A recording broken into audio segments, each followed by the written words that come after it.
तो आदाब, नमस्कार, गुड इवनिंग, सत श्री अकाल। एक बार फिर आप तमाम लोगों का स्वागत है क्राइम तक की कहानी के इस एपिसोड में। उम्मीद है पूरी फैमिली अच्छी होगी। आज एक अचानक सनसनीखेज कहें, हैरत अंगेज कहें, यकीन करें ना करें, लेकिन एक खबर आई और मुझे लगा कि आप तक ये कहानी पहुंचानी चाहिए। पिछले करीब 6 साल से इंद्रानी मुखर्जी मुंबई के बायकुला जेल में बंद हैं। अब इंद्रानी मुखर्जी कौन है आप जानते होंगे। इसी कहानी में मैं शीना बोरा मर्डर केस के बारे में डिटेल में आपको कहानी सुना चुका हूं, लेकिन आज ये कहानी इसलिए सुना रहा हूं क्योंकि इसमें बहुत सारी नई कुछ चीज़ें आ गई हैं। अब ये कितना सच है कितना झूठ आने वाले वक्त में पता चलेगा, लेकिन आपको आज ये सुनाने की जो वजह है वो बताता हूं। सीबीआई के डायरेक्टर को इंद्रानी मुखर्जी ने मुंबई के बायकुला जेल से एक लेटर लिखा। मुंबई में स्पेशल सीबीआई कोर्ट के जज को इंद्रानी मुखर्जी ने एक लेटर लिखा और ये दोनों लेटर के मजमून है वो बेहद चौंकाने वाले हैं। पहला खत सीबीआई के डायरेक्टर को है, दूसरा खत शीना बोरा मर्डर केस की जो सुनवाई स्पेशल सीबीआई कोर्ट में चल रही है उसके जज को है। लेटर में यह लिखा है इंद्रानी मुखर्जी ने कि जिस शीना बोरा के कत्ल के इल्ज़ाम में वो पिछले 6 साल से जेल में बंद है, वो शीना बोरा कभी मरी ही नहीं बल्कि जिंदा है, आज भी जिंदा है और कश्मीर में है। अब अपने देश में मुर्दों का जिंदा होना कोई हैरान करने वाली चीज़ होती नहीं है। ऐसे बहुत सारी कहानियाँ आई हैं जिसमें मुर्दे अचानक जिंदा हो उठे, लेकिन यहाँ पर जो केस मतलब मीडिया ट्रायल, नेशनल हेडलाइंस, महीनों तक चली, रिश्तों के पेंच में उलझी हुई कहानी, अब 6 साल बाद अचानक ये कहना कि शीना बोरा जिंदा है, कहानी को एक नया ट्विस्ट देना है, इंद्रानी मुखर्जी की कोई चाल है या क्या है ये तो बाद में पता चलेगा। लेकिन इस खत को जो सीबीआई डायरेक्टर और स्पेशल सीबीआई कोर्ट के जज को लिखा गया है उसके बारे में और इस कहानी को बारे में दोनों को समझना ज़रूरी है, तभी सारी चीज़ें क्लियर होंगी। इंद्रानी मुखर्जी ने लिखा है कि बायकुला जेल में बंद थी, एक लेडी वहाँ आई, किसी जुर्म में पकड़ी गई और इंद्रानी से उसकी मुलाकात हुई। इंद्रानी मुखर्जी को वो पहचान गई क्योंकि मीडिया में तमाम जगहों पे टीवी पे उसने खबरें देखी थी और उसे ये भी पता था कि शीना बोरा मर्डर केस में बंद है। तो इंद्रानी मुखर्जी का दावा है कि उस लेडी ने उसे कहा कि आप जिस शीना बोरा के कत्ल के इल्ज़ाम में अंदर हैं वो तो कश्मीर में है और कश्मीर में रह रही है, मैंने अपनी आंखों से देखा, मेरी मुलाकात हुई है, मेरी बात हुई है। अब इसके बाद इंद्रानी मुखर्जी ने उससे बाकी चीज़ें पूछी और ये सब होने के बाद एक लेटर लिखा सीबीआई के डायरेक्टर को और एक लेटर लिखा स्पेशल सीबीआई कोर्ट को कि शीना बोरा जिंदा है और आप सीबीआई की टीम जो है वो भेजें कश्मीर शीना बोरा को ढूंढने के लिए, ताकि वो मिले तो मैं जेल से बाहर आऊँ। और यही चीज़ कोर्ट को भी लिखी है कि जिस कत्ल के लिए मेरे ऊपर मुकदमा चल रहा है वो मकतूल तो जिंदा है, वो मरी ही नहीं है, तो आप जांच एजेंसी को हुक्म दीजिए कि फिर से मामले की जांच करे, कश्मीर टीम को भेजे और कश्मीर में शीना बोरा को ढूंढे और उसे वापस लेकर आए ताकि मैं इस केस से, इस सज़ा से आज़ाद हो सकूं। अब यहाँ पे सवाल उठता है कि सीबीआई डायरेक्टर और स्पेशल सीबीआई कोर्ट को इंद्रानी मुखर्जी ने जो खत लिखा है इसमें सच्चाई कितनी है। तो इसको समझने के लिए थोड़ी सी कहानी को फ्लैशबैक में आपको लेकर चलते हैं।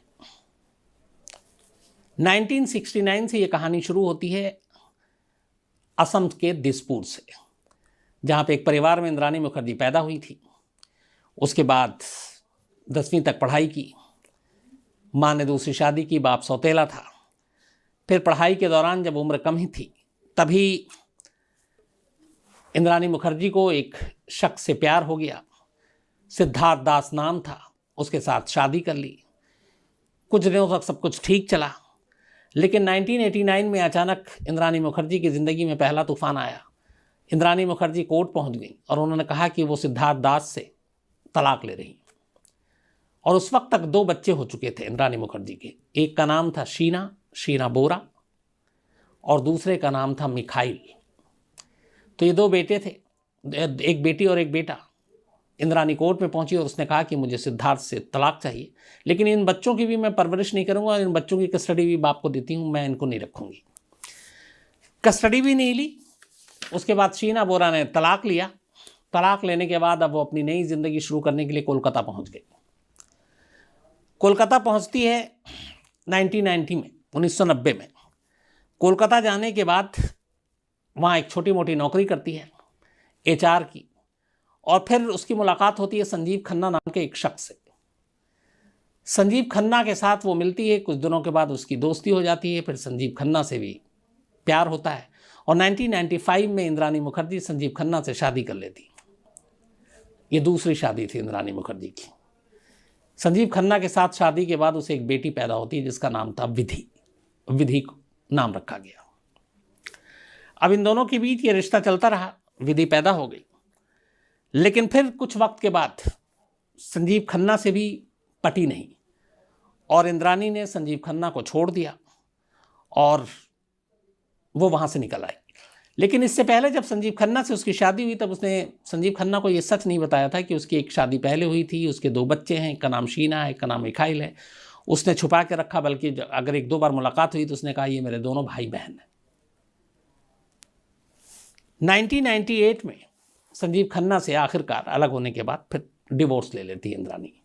तो 95 में शादी की, 98 में डिवोर्स ले लिया। ये दूसरा तलाक था इंद्राणी मुखर्जी का। लेकिन इस बार डिवोर्स लेने के बाद, अलग होने के बाद, विधि को अपने साथ रखती है। पहली वाली वो चीज़ नहीं करती है जो दोनों बच्चों को छोड़ दिया था। अब विधि उसके साथ थी। 98 में तलाक हुआ दूसरी। पहली बार जब तलाक हुआ उसने असम छोड़ा, कोलकाता पहुंची। दूसरी बार तलाक हुआ तब उसने कोलकाता छोड़ा और अब सपनों की नगरी मुंबई पहुंच गई। मुंबई पहुंचती है 1999 में। वहाँ पे कुछ छोटी मोटी कंपनियों में HR की नौकरी करती है, और करते करते करते फिर उसके बाद स्टार इंडिया के दफ्तर में उसकी एंट्री होती है। आपको याद होगा तब स्टार न्यूज़, जो ABP न्यूज़ है, पहले स्टार न्यूज़। तो स्टार न्यूज़ में उस वक्त जो CEO थे पीटर मुखर्जी, एक तरह से सर्वे सर्वा। पीटर मुखर्जी से मुलाकात होती है इंद्राणी मुखर्जी की।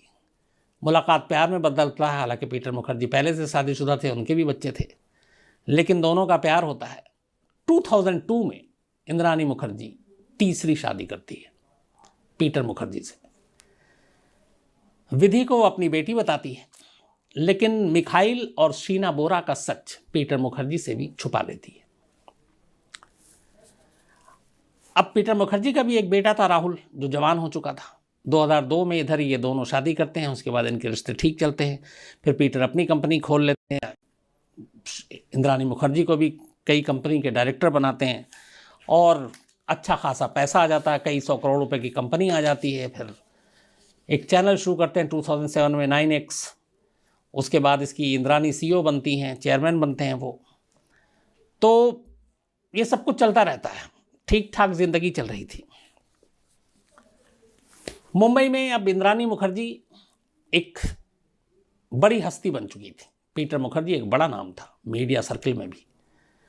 तो अब दोनों एक साथ रह रहे हैं, सब कुछ ठीक था।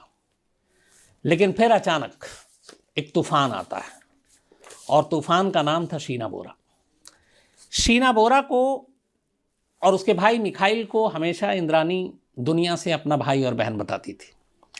मुंबई आने के बाद उसने उनसे मिलना जुलना बंद कर दिया था। बीच बीच में वो जाती थी ज़रूर अपने घर, लेकिन अब शीना बोरा भी बड़ी हो गई, उसे भी अपना करियर बनाना था। एक रोज़ वो अपनी माँ को, इंद्राणी मुखर्जी को, बिना बताए मुंबई पहुंच जाती है। मुंबई आने के बाद इंद्राणी से मिलती है। मजबूरी थी इंद्राणी को कि वो उसको पीटर से मिलाते हैं, और पीटर से कहते हैं कि ये मेरी बहन है। शीना बोरा, जो रिश्ते में कायदे से पीटर मुखर्जी की अब सौतेली बेटी होनी चाहिए, लेकिन इंद्राणी ने ऐसे रिश्ते का पेंच फंसा दिया कि अब शीना पीटर मुखर्जी को बाप कहने की बजाय जीजू कहकर पुकारने लगी।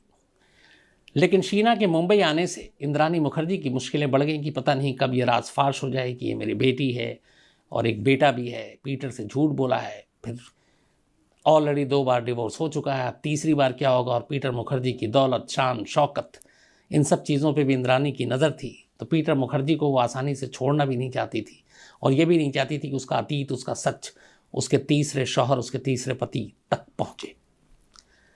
फिर एक समझौता होता है। शीना बोरा मुंबई में एक अलग फ्लैट लेकर रहती है, लेकिन कभी कभी वो मिलने आ जाती है। शर्त यही थी कि इंद्राणी को हमेशा अपनी बहन बताएगी और सच नहीं बताएगी। इसी दौरान, आने जाने के दौरान, अब पीटर मुखर्जी का एक बेटा राहुल जो बड़ा हो गया वो भी काम करता है, वो भी घर आता। तो अब राहुल और शीना बोरा की मुलाकात शुरू हो जाती है।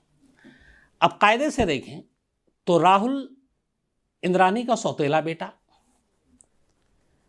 और पीटर मुखर्जी की शीना बोरा सौतेली बेटी। लेकिन सच सिर्फ दो लोगों को पता है, एक इंद्राणी को और एक शीना बोरा को। राहुल भी अनजान और पीटर मुखर्जी भी अनजान।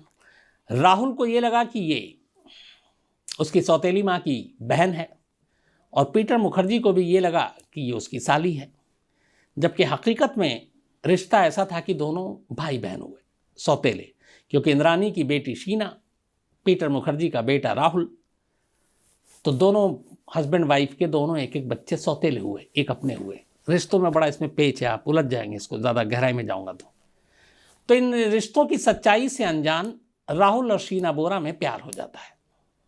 अब हालांकि ये प्यार भी आप किस हिसाब से देखें, क्योंकि अगर राहुल को ये तो पता था कि शीना बोरा इंद्राणी की बहन है, तो बहन के नाते अब यहाँ दूसरा रिश्ता राहुल का मौसी का भी बन जाता है शीना से, क्योंकि माँ की बहन तो मौसी होती है, हमारे यहाँ खाला कहते हैं। तो राहुल ये तो पता था कि शीना बोरा उसकी बहन है, लेकिन वो मौसी से प्यार कर बैठता है और उसे हकीकत पता नहीं थी कि इंद्राणी की ये बेटी है, तो कायदे से फिर वो उसकी सौतेली बहन होती। लेकिन अब राहुल और उसमें प्यार हो जाता है। ये बात इंद्राणी को पता चलती है। अब इंद्राणी को लगता है कि अगर राहुल की ज़िंदगी में शीना बोरा आ गई तो उसकी जो एक हुकूमत है उस घर में और पीटर मुखर्जी के, वो सब कुछ गायब हो जाएगा, ख़त्म हो जाएगा, और जो दौलत है, जायदाद है, उसमें भी हिस्सेदार बन जाएगी और राहुल के हक में हिस्सा जाएगा, उसकी बेटी के हक में हिस्सा जाएगा और फिर उसके हाथ कुछ लगेगा नहीं। तब इंद्राणी परेशान रहने लगी। वो चाहे कई बार उसने राहुल को भी कहा कि तुम दूर हो जाओ शीना बोरा से, शीना बोरा से भी उसने कहा कि तुम दूर हो जाओ राहुल से, लेकिन जवान प्यार दोनों ने माना नहीं और दोनों एक दूसरे से मिलते रहे। इस चीज़ ने इंद्राणी मुखर्जी को इतना बेचैन कर दिया कि जब उसे कुछ नहीं सूझा, उसे लगा कि पीटर मुखर्जी की सारी प्रॉपर्टी, सारी दौलत वो अपने बेटे राहुल के नाम करेगा और राहुल के ज़रिए फिर शीना बोरा तक पहुंचेगा जो उसकी अपनी बेटी थी। तो उसने लगा कि इसका क्या करें। तब इंद्राणी मुखर्जी के दिमाग में पहली बार आया कि क्यों ना इन दोनों को रास्ते से हटा दें, अपनी बेटी शीना बोरा को और पीटर के बेटे राहुल को, ताकि जायदाद का कोई हकदार ही ना हो। और इसी के बाद उसने सबसे पहले संजीव खन्ना यानी अपने दूसरे पति को कांटेक्ट किया जो कोलकाता में था। उसने कहा कि देखो, संजीव खन्ना से उसने सारी बात बताई।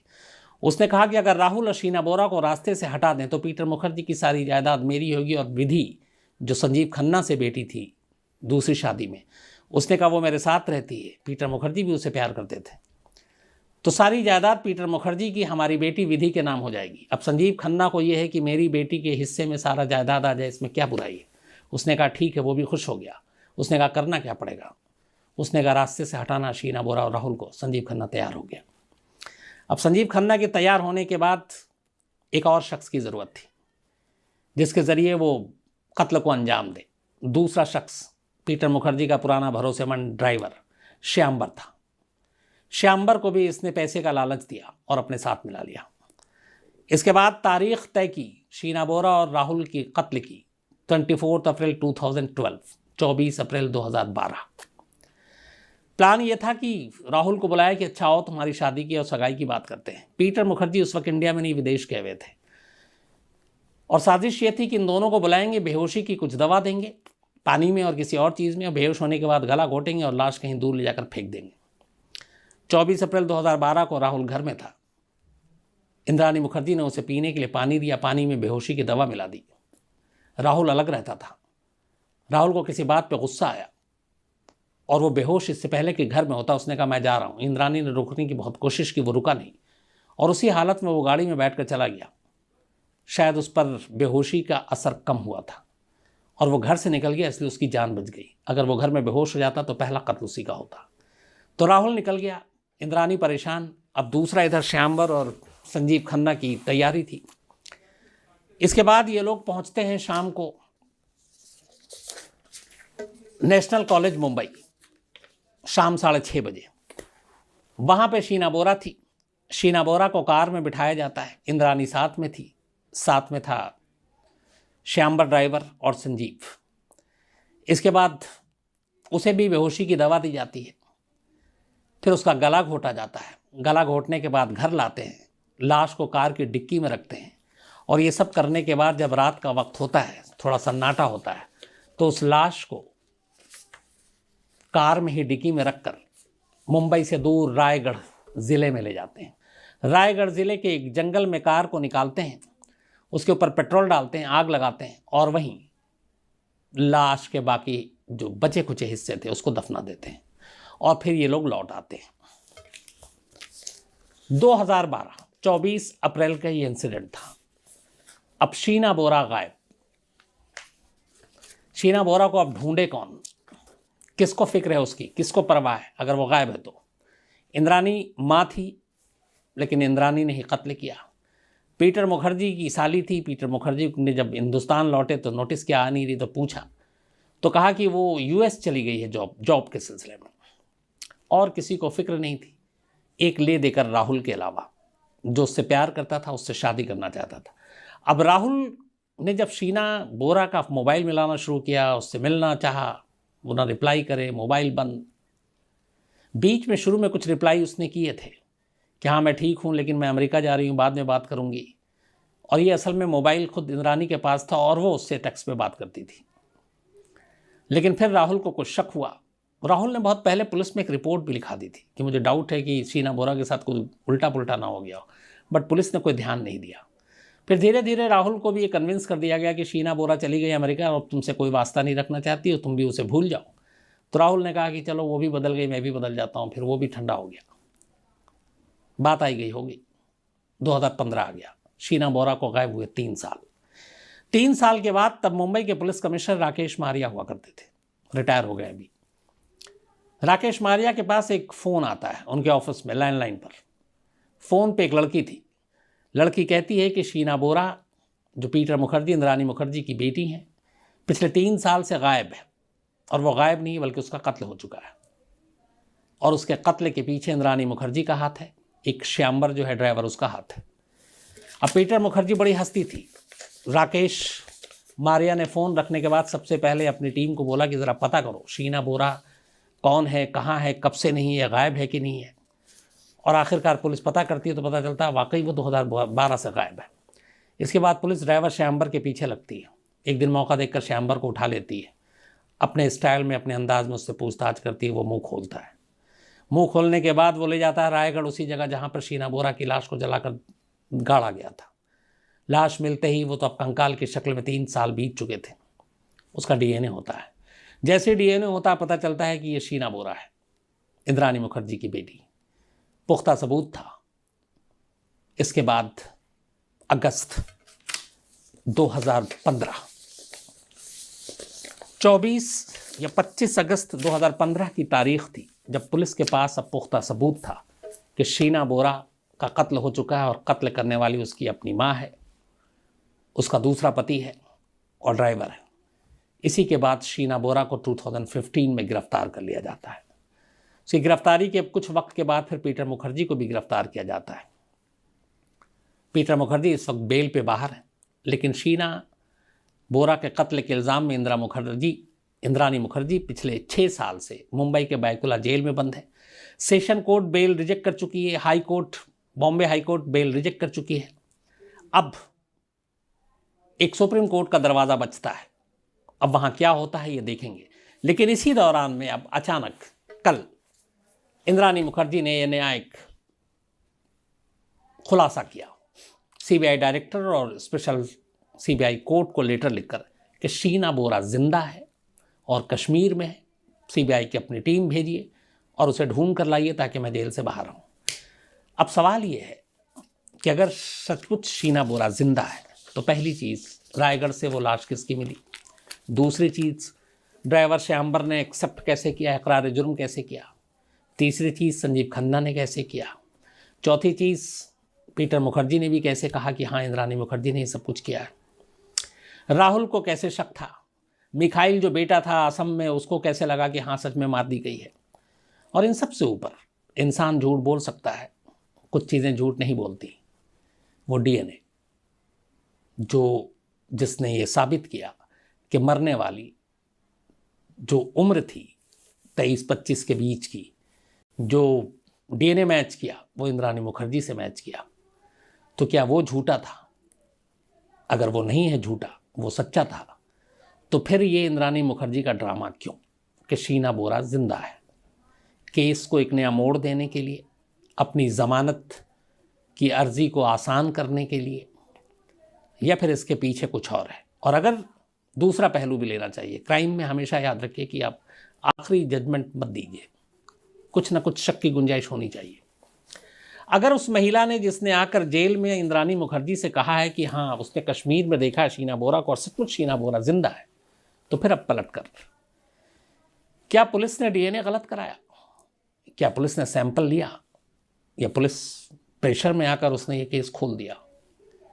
पुलिस के पास इस डीएनए के अलावा और क्या क्या सबूत थे? जो बाकी लोग थे, क्या वो सारे जो श्यामबर से लेकर ड्राइवर बाकी लोग, पुलिस ने टॉर्चर करके इनसे इकबाल जुर्म कराया? जो सारे साइंटिफिक बाकी एविडेंस थे वो सब क्या मैनिपुलेट किया गया? तो ये सारे सवाल फिर पुलिस के ऊपर उठेंगे। लेकिन अभी कुछ भी कहना तब बेवकूफ़ी भरा होगा, क्योंकि 6 साल बाद अचानक एक मुर्दा के जिंदा होने की बात कही जा रही है। अगर आप इसमें मुझसे राय पूछें तो हो सकता है मैं गलत हूँ, लेकिन मुझे लगता है 99.9% ये एक हथकंडा हो सकता है, ये कानूनी मुकदमों से निकलने का एक कोई सुझाया हुआ किसी का रास्ता हो सकता है। लेकिन इससे कितना बेनिफिट मिलेगा, कितना फ़ायदा होगा, मुझे नहीं मालूम, बट मुझे लगता है कि इससे ज़्यादा ये कुछ नहीं है। तो आज ये खबर थी और मुझे लगा कि आप लोगों तक ये पहुंचाना चाहिए, क्योंकि बहुत सारे लोगों के आज मेल आए कि सर आपने कहानी सुनाई दी थी कि शीना बोरा तो मर गई है, अब ये क्या है? तो मुझे लगा कि ये सारी चीज़ें आपके सामने होनी चाहिए। तो आज कहानी में इतना ही, लेकिन आपको कहानी ख़त्म करूं उससे पहले कल जल्दी में था और एक वादा किया था आपने। विक्रांत भाई हैं, एक विक्रांत सिंह एयरफोर्स में हैं और इस वक्त गलवान घाटी में पोस्टेड है। ये भी छुट्टी पे आए थे मेरठ, और इसलिए आए कि इनके घर में खुशी की खबर आई है। इन्हें एक बेटा हुआ जिसका नाम है शिवा, और शैली इनकी वाइफ है। तो अभी छुट्टी मना रहे हैं और इन्होंने कहा कि आप भूल गए, तो मैं विक्रांत सिंह जी बस कुछ वजह थी, लेकिन बहुत बहुत बधाई पूरी क्राइम तक फैमिली की तरफ से शिवा के इस दुनिया में आने के लिए, और आपकी वाइफ शैली को और आपको दोनों को बहुत बहुत बधाई। तो आज कहानी में इतना ही। अब आपसे मुलाकात होगी कल रात 9 बजे किसी नई कहानी के साथ। तब तक अपना ख्याल रखिएगा। Thank you very much.